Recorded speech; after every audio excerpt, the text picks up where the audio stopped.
Mm-hmm.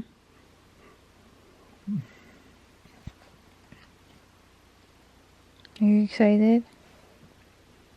Yeah, very excited. I'm gonna put my shirt back down so we don't have to see any of that. Okay, hold on a second. It's your girls. I got my little baby. So today I'm going to be talking to you guys and telling you the story of my natural birth, how it went, everything just from beginning to the end, and now I'm here with my 3-week-old baby girl. And yes, I'm tired. I know you can probably tell, like, I'm freaking so tired. Okay, so my due date was March 26th. We were getting down to like the last few days, and I was starting to feel like so tired, so not hungry. I couldn't eat anything, and you know what, I decided, like, hey, I'm gonna go to Chipotle and I'm gonna get the red hot sauce they have, because a lot of people tell me that eating hot sauce made them go into labor. So it's March 24th. Yeah, March 24th. I'm like, all right, you know what, I'm just gonna, like, I want her to come so bad. Like, I wasn't trying to rush her, but I just wanted her and I wanted to see if it worked. And I felt like I was ready anyways to have her. So I was like, you know what, my due date's in 2 days. Like, I'm gonna go get hot sauce and eat it. So it was like 7 p.m. okay, and me and Brady went to Chipotle. I'm putting it in my bowl and I'm like, oh my god, like, I feel her moving. I think she's going down. It could have just been me, like, just being stupid, but I really thought it was working. And then we go home, me and Brayden are just laying in bed, and I'm like, I'm not really feeling any contractions or anything different. Can you go get me the hot sauce? We're in bed, he's reading to me, I'm eating the chips and salsa. I'm like, nothing's happening, like, this isn't working, she's not gonna come. So, oh my god, talking about this is so crazy. I wish you could, like, understand what happened, what I'm saying.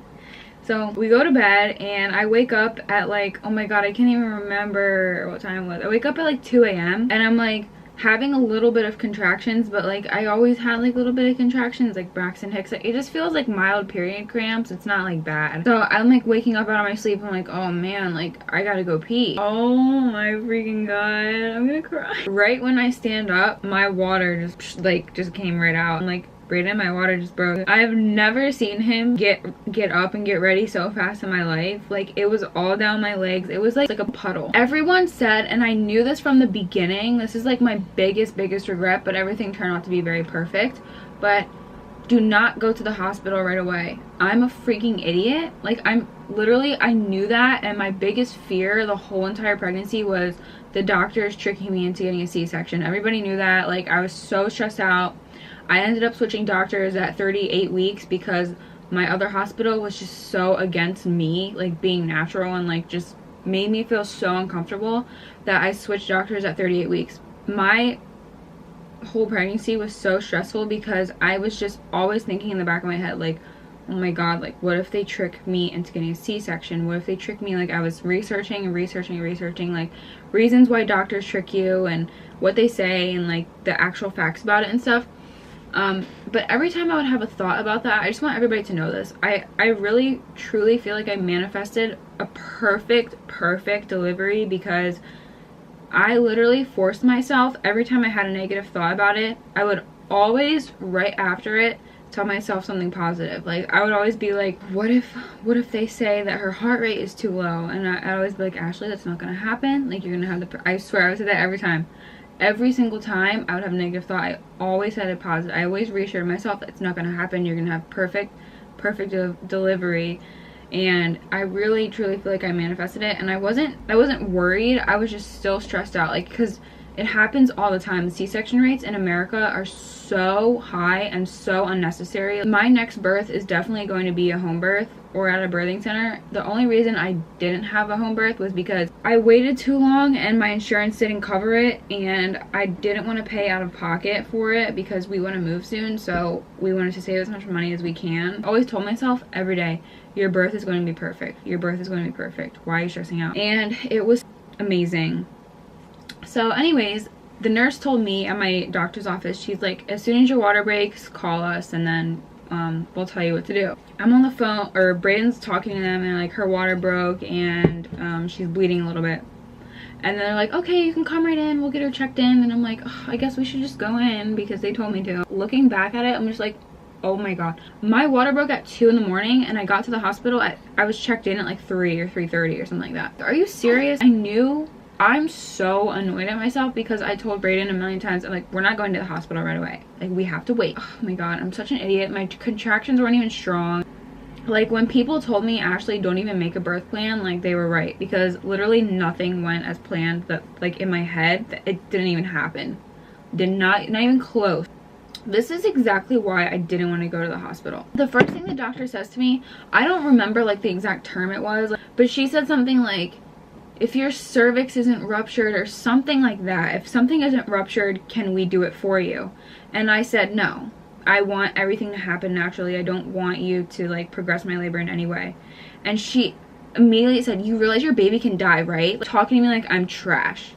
Looking at me like I'm a murderer or something. And she's like, you do realize that your baby can be in danger. We just want to save your baby and all this stuff. I'm like, can we at least check first? And then I can decide, like, why are you being so... I told Brayden, like, from day one, I'm like, you handle all the talking to them because I get so heated. She checked me and she was like, it's ruptured. Okay, like, we're fine. That whole conversation we just had was unnecessary. I'm like, yeah, okay, it's ruptured. Like, I don't need, you know.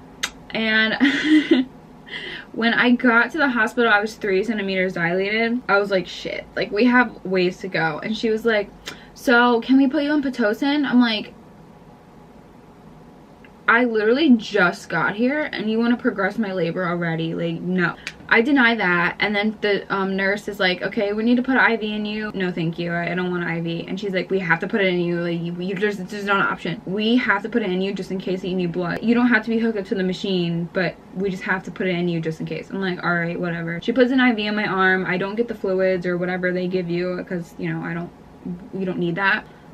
We get checked into the room and they're like, your baby is really small, so we need to monitor her heart rate the whole time.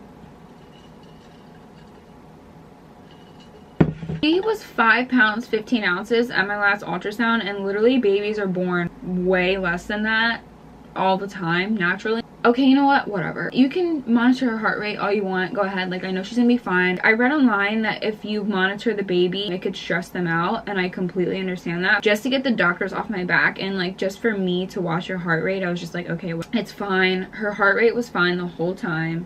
She was perfect. She wasn't too low, she wasn't too high, she was just, you know, steady going. Thank the Lord. The nurse comes in, she was like, all right, like, good luck to you, I'm gonna get out of here. I'm like, oh my god, the nice nurse is leaving. Like, I don't know who's gonna come in, what if it's worse? And I was just so stressed out. So this lady comes in. I could cry right now because it just felt like such a weight was lifted off my shoulders. She was like, I'm so and so, a midwife here at the hospital. And I'm just like, did you just say midwife? I literally was just like complete hard eyes. Like, I just fell in love, like, love at first sight. Okay, I checked in at 3:30 and the midwife came in at 12:30 and I was like, freak yeah, I got a freaking midwife, everything's gonna be fine, she's not gonna rush me. She was so nice to me. I literally could cry my eyes out right now because of how amazing everything turned out, and it just shows you should not stress. Like, I don't know why I was stressing the whole time. They gave me a birthing ball and then they gave me a rocking chair. I was using the birthing ball and the rocking chair until I got to like 5 centimeters, and everybody told me, literally every single person that DM'd me on Instagram, they're like, Ashley, whatever you do, do not lay down. Do not lay down. Please don't lay down. It slows labor down so fast. Keep bouncing on the ball. Walk around. Walking helps so much. Girl, I cannot tell you how much pain I was in. Oh my god. I was bouncing on the ball. I was in the rocking chair. And then I hit 5 centimeters was fine. I think about an hour after 5 centimeters, I couldn't stand. I was like, this is literally the worst. When I was at 5 centimeters, I'm like, this is it. Oh my god, you guys are joking. Labor is not painful. It's just so funny because I'm like, people really say that this is the most painful experience of their life. Are you serious? This was at 5 centimeters. I'm like, this is nothing. I mean, obviously it hurts, but I'm like, this is doable. It just feels like period cramps. Girl, I could not stand up. I could not stand up like an hour after 5 centimeters. I couldn't do it. I'm like, oh my god, this is so bad. I need to lay down. It's bearable, but I don't know how people stand up. The only comfortable position for me was laying down on my side. I couldn't stand. I couldn't sit. Sitting on the toilet was very comfortable as well. When you're sitting on the toilet with a contraction, you can feel your baby going down and feel the pressure going down, and it's just like, it freaked me out. I need to get out of here. I need to lay down. This is not comfortable for me. Oh my god. So the pain was getting a little bad. So I'm like, okay, I'm gonna go in the shower. Oh my god, please, if you have a shower at your birthing center or your hospital, please get in the freaking shower and put warm water on your stomach. I swear on everything I love, my next birth will be a water birth because it helped me so much. The thing is, like, she was monitoring the whole time, so I had to put a waterproof one on my stomach, and it kept coming off, and the girl was like, okay, you're gonna need to just aim the water down. I'm like, I need the water on my stomach. That's the whole point. You know what I mean? I didn't have any back labor. I had zero pain in my back. It was all up front. Felt this girl, this big head, I felt her coming down the whole time, okay? And listen, just listen to me. When I hit 7 centimeters, I was screaming bloody murder. Screaming at the top of my lungs because of how bad it hurt. Literally just looking into Brayden's eyes and screaming as loud as I wasn't trying to scream as loud as I could, but I was screaming so loud that it sounded like I was getting stabbed or kidnapped. I felt like I was auditioning for a horror movie because, first of all, I couldn't control myself. I tried so hard to breathe through them. I was trying so hard to breathe through them. I'm like, Ashley, you have to breathe. Everyone kept telling me, Ashley, you're losing your oxygen. You have to just breathe. It's not, oh my god, I want to kill myself, but it's like, this is a different kind of pain like I've never felt, and it's so much pressure because she's coming down. So anyway, that was when I got to 7 centimeters. About like 30 to 45 minutes after I hit 7 centimeters, my body started pushing, uncontrollably pushing. I was screaming, but my body was pushing. With all my might, I was just pushing. I couldn't stop it. And then I tell the nurse, I can't stop pushing. I had to get Brayden to call her. They just checked me. I'm 7 centimeters. Why am I pushing? They weren't taking me serious. They're like, okay, you're pushing. You just gotta stop. And I'm like, okay, I'll try. And literally, I was trying to stop my body from pushing, and it just was like, girl, you're gonna try to go against me? My body knew exactly what it was doing. My body just kept pushing and pushing and pushing every contraction, and I kept telling the girl, I can't stop. I'm literally screaming at her, I can't stop pushing. I'm gonna cry. I just love her so much. I just looked at her and I was just like, listen to me. I'm trying so hard not to push, but okay, I'm sorry. I just get so emotional when it comes to this because it was such an amazing experience. I wish I could live it all over again. So I'm telling the nurse, I'm looking at her, I'm like, I can't stop. I'm trying so hard and I can't stop. And they're like, you're gonna rip your cervix and it could hurt her or something. Okay, I'm trying. And my body just kept pushing and I just kept screaming and screaming and screaming, like screaming. I wrote on a piece of paper, I want it to be all natural. From the beginning, they knew not even to ask me anything. The midwives knew. They were on my team. They're not even asking me about anything. They're like, okay, we're just gonna let you do your thing. Right when they checked me at 7 centimeters, probably like 10 minutes after Brayden called her, I didn't say anything about an epidural because obviously I did not want one. It wasn't even an option. You could offer it to me, but I'm not gonna take it, obviously. And the nurse, I wanted to just hug her in that moment, but obviously I was in pain. She literally said to Brayden as I was screaming, she was like, yeah, I mean, there's not even any point of an epidural because she's still gonna feel the pressure and all the pains going down. It's not gonna do anything for her. And I'm like, neither of us asked for an epidural, but she probably thought I was going to because of how bad I was screaming. But I was just like, yeah, this hurts. No, I'm not gonna get an epidural. I'm not gonna get a C-section. What really helped me is every time I was having a painful contraction, I would go on Instagram and I would go through all my messages, all my comments, and everybody was so supportive and so motivated. I felt so much positive energy from everybody praying and sending me so much positive energy that it literally just came over me that I was just like, wow, I could do this. Everybody has been waiting for this moment for months, and I'm not gonna let them down. I'm gonna freaking kill it, and there's no excuse. There's literally no excuse. The pain is temporary.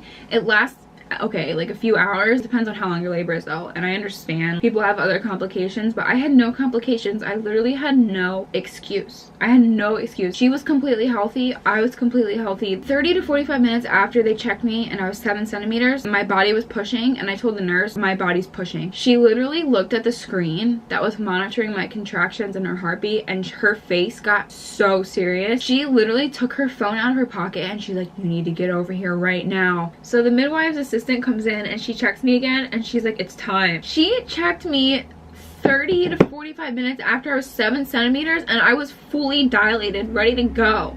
And I'm just like, oh my god, it happened so fast. I was in labor for 14 hours. I got to the hospital at 3:30. I gave birth at 4:58 p.m. Right when she checked me, like, I knew it was time because my body was just pushing her out and I couldn't stop it.